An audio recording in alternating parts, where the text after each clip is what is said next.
Bienvenue dans Super Normal, le podcast pour les gens normaux, ceux qui veulent retrouver la forme sans se priver, sans tout bouleverser et surtout sans devenir des machines de guerre. Moi, c'est Julien. Je suis papa et coach sportif et nutritionnel, formé à la science, mais surtout en prise directe avec la vraie vie. Celle où t'as un taf, une famille et des contraintes. Et certainement pas 3 heures par jour à passer à la salle. Si t'as déjà tenté de te reprendre en main pour tout lâcher 3 semaines plus tard, ce podcast est réellement fait pour toi. Chaque lundi, on va démonter des idées reçues. On clarifie ce que personne t'explique et on t'aide à avancer avec des solutions simples et durables. Mon but, c'est de te filer un maximum de cartes pour réussir ta transformation physique sans sacrifier ta vie sociale ni ton quotidien. Aujourd'hui, on va parler du volume d'entraînement optimal en musculation pour progresser. Tu as peut-être déjà vécu ce truc qui fait que tu fais toutes tes séances, tu as l'impression de bosser dur, tu mets la charge, tu pousses, mais malgré ça, t'as pas forcément d'évolution visible. Soit tu as l'impression de stagner, soit tu finis par te blesser ou juste perdre la motivation parce que les résultats sont pas là. Donc dans cet épisode, on va parler de quelque chose qui est fondamental et que presque personne. T'as peut-être déjà vécu ce truc, tu fais toutes tes séances, t'as l'impression de bosser dur, tu mets de la charge, tu pousses, mais malgré tout ça, t'as pas d'évolution visible. Soit t'as l'impression de stagner, soit tu finis par te blesser, ou juste perdre la motivation parce que les résultats sont pas là. Dans cet épisode, on va parler de quelque chose de fondamental que presque personne ne maîtrise vraiment, c'est le volume d'entraînement. C'est la base de ta progression, que tu veuilles prendre du muscle, perdre du gras ou juste construire un corps solide. Et tu vas voir qu'en comprenant comment ajuster intelligemment ton volume, tu vas pouvoir d'une part éviter les blessures, continuer à progresser sur le long terme et surtout ne pas t'épuiser pour rien. Qu'est-ce que c'est exactement le volume et comment le calibrer à ton profil, ton niveau, ton quotidien? C'est ce qu'on va voir tout de suite. Donc le volume, c'est le nombre de séries totales que tu vas faire sur un groupe musculaire donné, par exemple le dos, les pecs, les bras, sur une période. Généralement, on parle d'une semaine. Si tu fais 3 exercices de pecs sur 2 séances par semaine et que tu fais 3 séries à chaque fois, en tout, ça te fait 18 séries pour les pecs sur la semaine. Ça, c'est ton volume hebdomadaire. Pourquoi c'est important? Parce que c'est la dose de stimulation que tu donnes à ton muscle. Ça peut être trop peu et du coup, tu n'auras pas de progrès. Ça peut être trop et du coup, tu vas risquer de te blesser. Ou ça peut être le bon dosage, et c'est là justement que tu vas avoir la meilleure croissance musculaire, la meilleure adaptation et le meilleur état de forme. Et ce volume, il va être à ajuster en fonction de ton niveau. Donc si tu es débutant, avancé, confirmé, en fonction de ta récupération, de tes objectifs, de ton emploi du temps et de ton âge. Et non, plus, c'est pas mieux. Donc pour trouver le volume idéal, en fonction de ton niveau, on a plusieurs recommandations qui sont issues déjà d'une part de la littérature scientifique, notamment une étude de Brad Schoenfeld, qui est une référence mondiale à ce sujet, qui a été faite en 2017, qui indique que pour un débutant, on tournerait avec un volume de 6 à 10 séries par groupe musculaire par semaine. Ensuite, un niveau intermédiaire qui aurait besoin de 10 à 15 séries par groupe par semaine. Et les avancés, eux, qui auraient besoin entre 15 et 20 séries, voire plus, mais avec une planification vraiment structurée. Pourquoi c'est progressif? Parce que ton corps va s'adapter au fur et à mesure à la charge de travail que tu lui demandes. Et que ta capacité de récupération, elle va aussi varier avec ton entraînement. Mais ce qu'il faut que tu retiennes, c'est que faire 20 séries pour les pecs quand tu es débutant, c'est comme essayer de courir un marathon en claquette. Généralement, tu vas te cramer. Okay, donc, un des concepts que j'aime bien aborder, c'est celui du volume minimum efficace. Qu'est-ce que c'est? Globalement, c'est le plus petit volume qui te permet de progresser sans te fatiguer inutilement. Si tu veux progresser, c'est cool, mais t'as pas besoin de faire 12 exos pour tes bras. Progresser avec 8 bonnes séries sur le dos par semaine, tu peux maintenir un état physique ou un groupe musculaire avec 4 à 6 séries par groupe musculaire par semaine. Mais l'idée, c'est de construire une base solide sans avoir de surcharge inutile. Comme ça va te permettre de laisser de la place pour d'autres activités. Si tu veux courir, si tu veux avoir une vie sociale qui va de temps en temps diminuer ta récupération, tu vas moins dormir, tu vas être plus stimulé sur ta journée. Et en fait, ça va te laisser justement une marge sur ta vie perso pour jongler avec le curseur entre ne pas trop en faire et trop en faire. Un truc qu'on voit souvent sur les réseaux sociaux, c'est de faire autant d'exos pour les pecs, telle répartition sur la semaine, faire un push-pull leg 2 fois par semaine, etc. Enfin, la vérité, c'est que un niveau de volume que tu vois sur les réseaux sociaux, c'est pas un niveau de volume qui te correspond. Déjà, on a une méta-analyse de 2010 qui nous montre que plus de 10 séries par muscle par semaine, ça donne des meilleurs résultats qu'en faire moins, mais que passer un certain seuil, les bénéfices vont commencer à stagner, voire régresser. C'est-à-dire que au-delà de 10 séries, tu peux encore avoir des résultats, et tu vas encore avoir des résultats au fur et à mesure que tu progresses, parce que comme on l'a vu, plus tu vas être avancé dans la pratique, plus tu vas avoir besoin de séries. Mais à un moment donné, si tu fais plus de séries que ton corps en a besoin, ça va te servir à rien, donc tu vas perdre du temps. Et tu vas même peut-être régresser, parce que ton muscle va pas être capable d'assimiler tout le volume, et parce que typiquement tu peux te blesser et ça peut nécessiter une période d'adaptation, une période d'arrêt sur tel groupe musculaire. Donc tout ça, ça va varier en fonction de beaucoup de choses. Comme on l'a vu, ça va varier en fonction du sommeil. Mieux tu vas dormir, plus tu vas pouvoir récupérer et plus tu vas pouvoir t'entraîner. Ça va varier aussi en fonction de la nutrition. Plus tu vas avoir une nutrition adaptée avec des macronutriments adaptés, des micronutriments adaptés en fonction de tes besoins, en fonction de ce que ton corps dépense, plus tu vas pouvoir régénérer tes tissus, avoir une meilleure énergie et dans ce cas-là, mieux t'entraîner. En fonction de ton stress aussi, parce que le stress, ça va être un élément précurseur de pas mal de choses qui se passent dans ton corps, soit directement lié par exemple à ta sécrétion d'hormones comme le cortisol, soit indirectement lié à des comportements que tu peux avoir et du coup moins dormir, moins bien manger, grignoter, enfin voilà, toutes ces choses qui peuvent avoir aussi un impact sur ton état de forme. Ça va varier aussi en fonction de ton hydratation. Plus tu vas être hydraté, plus ton corps va mieux fonctionner. Et en fonction de ton style de vie. Donc si par exemple justement tu as l'habitude de sortir tous les week-ends, de te mettre la tête à l'envers, de boire de l'alcool plusieurs fois par semaine, de dormir 4-5 heures et avoir un cycle circadien, un rythme circadien pardon, qui est déréglé parce que un coup tu vas te coucher à 23 heures, un coup tu vas te coucher à 2 heures du matin, tu vas faire du Netflix en plein milieu de la semaine, ce qui fait que tu vas impacter ta nuit.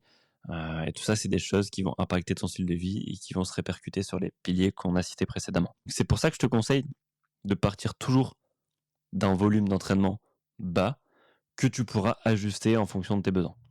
Donc, comment structurer intelligemment ton volume? Tu as compris que le volume, c'était important. Tu as compris ce que c'était. Et pour l'organiser intelligemment, tu vas devoir respecter plusieurs étapes. Donc déjà, première étape, choisis le nombre de jours sur lequel tu peux t'entraîner de manière réaliste. Pas ce que tu aimerais bien faire au mieux, mais ce que tu peux globalement tenir sur ta semaine. Donc si c'est 3 fois, c'est 3 fois. Si c'est 4 fois, c'est 4 fois. Mais pas 5 fois si tu sais que dans ta semaine, tu vas avoir des choses qui peuvent varier. Par exemple, des fois tu dois manger avec ton boss, tu as un resto d'équipe une fois tous les 3 semaines et du coup tu peux pas forcément aller ce midi-là. Tu sais que le soir, des fois tu peux ne pas y aller. Donc en fait, sois vraiment réaliste, dis-toi si je m'entraîne 3 fois par semaine, c'est mon non négociable. Ensuite, deuxième étape, liste tes priorités, donc tes objectifs. Euh, Si c'est pas encore clair, tu peux retourner sur les anciens épisodes. Il me semble que c'est le 2 sur lequel je t'aide à fixer tes objectifs. Je te donne une feuille de route, un guide pratique pour que justement tu puisses savoir exactement ce que tu souhaites et t'y tenir. Donc une fois que tu as fait ça, ça sera potentiellement prendre de la masse musculaire, te focaliser sur tes bras, sur tes pecs, sur ton dos, rattraper un retard par exemple sur les épaules ou améliorer ta posture, plus globalement le dos. Une fois que tu as fait ça, tu vas répartir ton volume par groupe musculaire en fonction de tes priorités. Donc si ton but c'est de prendre de la masse de manière uniforme, tu essaies d'avoir un volume égal sur chacun de tes groupes musculaires. Si ton but c'est de mettre un focus sur tel ou tel groupe, tu peux mettre 2, 3, 4 séries en plus sur ce groupe-là. et articuler justement tes séances en fonction de cet objectif. Si c'est pour rattraper un groupe musculaire, c'est pareil. Si c'est pour améliorer une posture, c'est pareil. Tu vas mettre le focus là où tu veux. Et l'étape 4, c'est de répartir ça intelligemment sur tes différentes séances. Donc si tu as 3 séances dans la semaine, ou 4 ou 5, peu importe, évite de mettre toutes tes séries dos sur une séance, toutes tes séries pecs sur une autre séance, parce qu'on sait aujourd'hui que plus tu vas avoir de répétitions sur un muscle au cours de ta semaine, plus ça va être bénéfique. Pas parce que si tu fais un rappel ou autre, mais tout simplement parce que si tu mets 7 exopecs sur une même séance, bah, à partir du 4e exo, tu vas commencer à être rincé, tu vas mettre moins d'intensité et forcément tes séries elles vont être moins productives. Tandis que si tu fais 2 exopecs sur chacune de tes séances, bah, potentiellement, tu vas toujours avoir la capacité de mettre une grosse intensité sur tes séries, sur tes 2 exos. Et ça sera à la fin de la semaine mieux, parce que tu auras réussi à mettre un niveau d'intensité plus élevé sur ton groupe musculaire que si tu avais fait une seule séance. Voilà. Une fois que tu as fait ça, ça va être important de suivre comment tu évolues pour pouvoir justement ajuster ce volume. Les indicateurs que tu vas devoir suivre déjà, c'est ta progression. Est-ce que tu gagnes en charge, par exemple, si tu arrives à prendre plus lourd à chaque fois, pas forcément à chaque séance, mais si tu arrives à faire des répétitions en plus, à augmenter tes charges de manière régulière, à avoir une qualité d'exécution qui se dégrade pas, tout ça, c'est une progression. Tu vas devoir aussi regarder ta récupération. Est-ce que tu dors bien? Est-ce que quand tu te réveilles, tu es fatigué ou est-ce que tu te réveilles, tu es en forme, tu es prêt à affronter ta journée? Est-ce que tu as des douleurs qui viennent à un moment dans ta semaine? Par exemple, des douleurs à l'épaule, des douleurs articulaires, des douleurs, par exemple, tendineuses, sur des articulations comme le coude. Est-ce que tu te traînes les pieds? Est-ce que tu es motivé dans ta semaine ou là, tu sens un gros down, tu plus envie d'aller t'entraîner, tu es de mauvaise humeur? Tout ça, c'est des choses sur lesquelles tu vas devoir t'appuyer pour ajuster ton volume d'entraînement. OK? Si tu as un ou plusieurs de ces voyants qui sont rouges, bah, globalement, c'est que tu dois baisser ton volume d'entraînement ou ton intensité. Je te conseille de baisser légèrement ton volume et de toujours avoir une intensité qui soit relativement cohérente.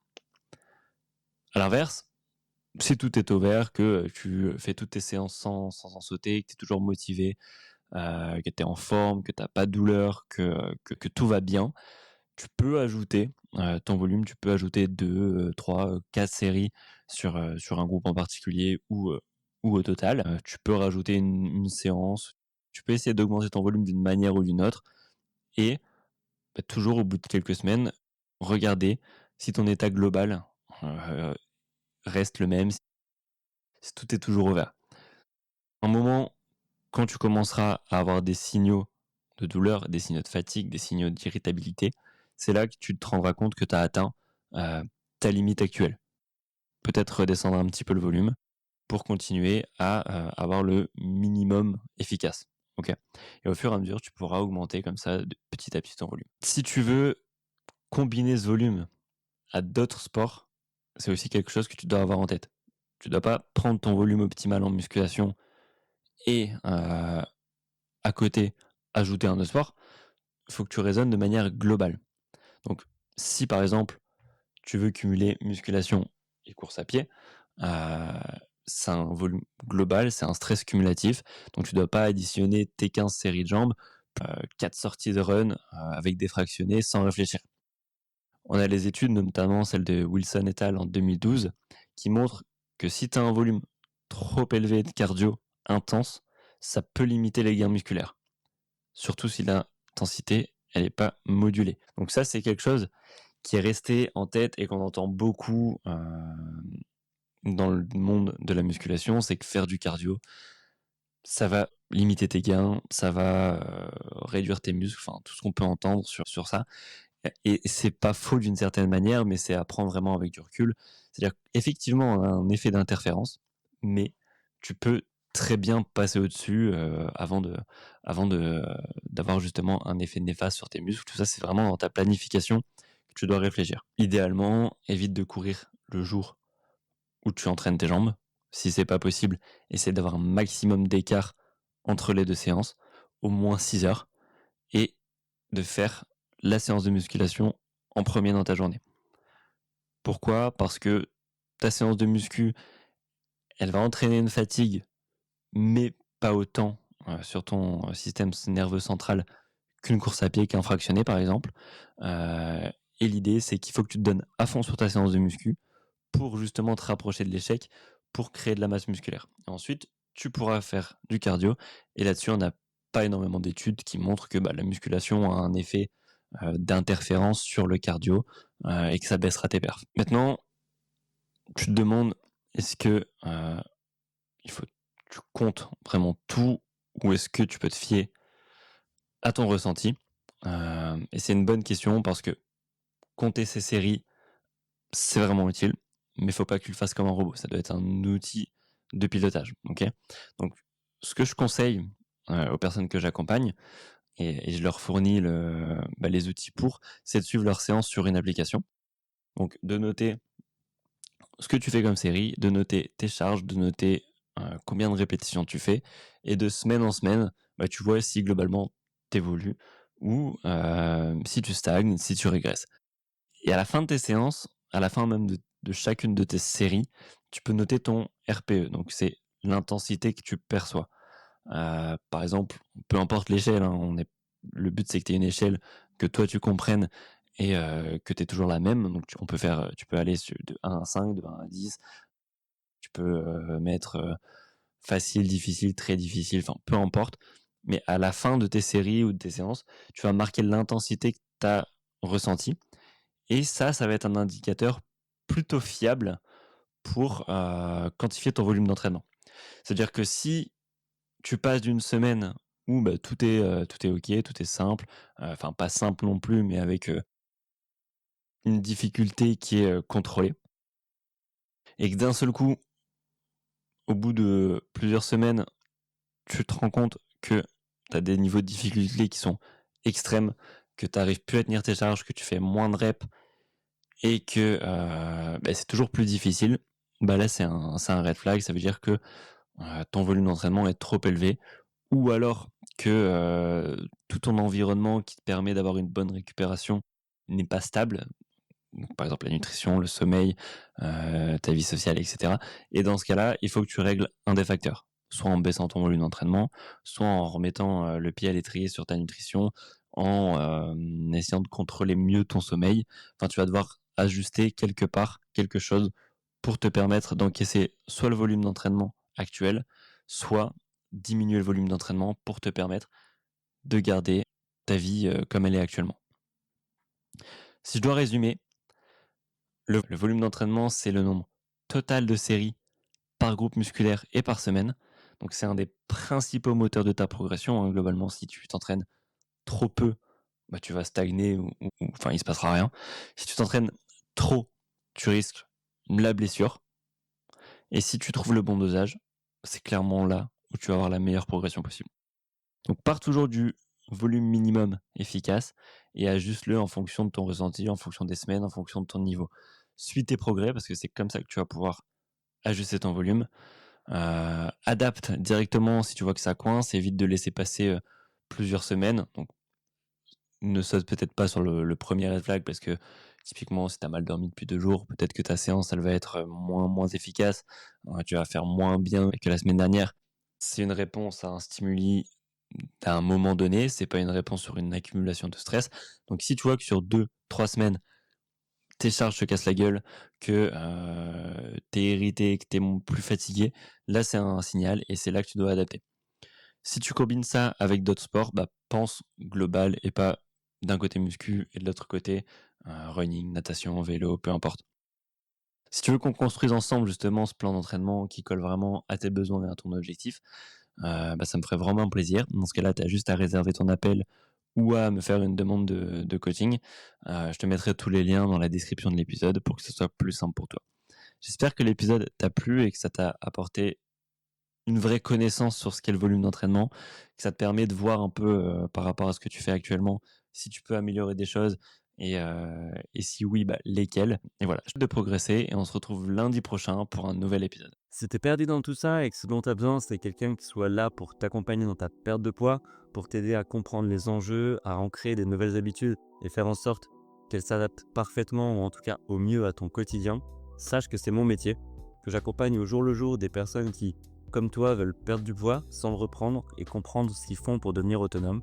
Alors, si ça te parle, je t'offre un appel découverte pour que je puisse en apprendre plus sur toi et aussi t'expliquer le cœur de mon accompagnement. Je te mets le lien de mon calendrier, donc de mon agenda, dans la description de cet épisode et tu peux aussi le retrouver sur ma page Instagram Deadlift Coaching. Sache tout de même que pour pouvoir apporter le meilleur service possible à mes coachés, mes places sont limitées. Donc si quand tu cliques sur le lien, mon agenda n'est pas accessible, c'est que j'ai atteint mon quota d'accompagnement. Si au contraire tu vois des dispos, c'est qu'il y a encore de la place pour toi, alors fonce. J'espère que cet épisode t'a plu et si c'est le cas, je t'invite à mettre 5 étoiles sur le podcast, sur la plateforme de ton choix et à le partager à quelqu'un de ton entourage. C'est la seule façon pour moi d'augmenter la visibilité, alors si tu souhaites m'aider à ton tour, ça serait vraiment sympa de ta part. Sur ce, je te dis à bientôt pour un nouvel épisode de Super Normal, le podcast dédié aux gens normaux qui souhaitent améliorer leur physique et leur santé. Ciao.